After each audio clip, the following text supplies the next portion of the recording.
అందరికీ నమస్తే అండి. Welcome to Lokshita vlogs. మనం ఇప్పుడు వేసవి కాలంలో నిమ్మకాయ నీళ్ళు, సబ్జా నీళ్ళు, జ్యూస్లు ఏ విధంగా అయితే తీసుకుంటామో అదే విధంగా ఈ సగ్గుబియ్యం కూడా ఎక్కువ తీసుకోవడం వల్ల మన బాడీకి ఎక్కువ చలవం చేస్తుందండి. నేను అదే విధంగా ఈ రోజు నేను మీకు సగ్గుబియ్యం పాయసం ఏ విధంగా చేసుకోవాలో చూపిస్తాను. దీనికోసం ముందుగా సగ్గుబియ్యం తీసుకుని నానబెట్టుకున్నానండి. ఇలా 1 గంట నానబెట్టుకున్న తర్వాత అవి స్టవ్ మీద ఒక గిన్నె పెట్టుకుని అందులోనే ఈ సగ్గుబియ్యం వేసుకుని బాగా ఉడికిస్తున్నానండి.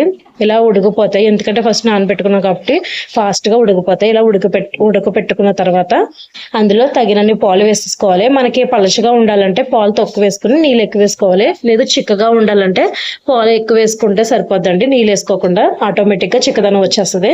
ఇలా వేసుకున్నాక తగినంత షుగర్, లాస్ట్ లో యాలకుల పొడితో దించేసామంటే చాలా బాగుంటుంది. పిల్లలకి జ్వరంగా ఉన్నా, ఏమీ తినకపోయినా, తర్వాత నీరసంగా ఉన్న వాళ్ళకి చలవ చేయాలంటే ఇలా ఒకసారి ట్రై చేయండి. చాలా టేస్ట్ గా ఉంటుంది.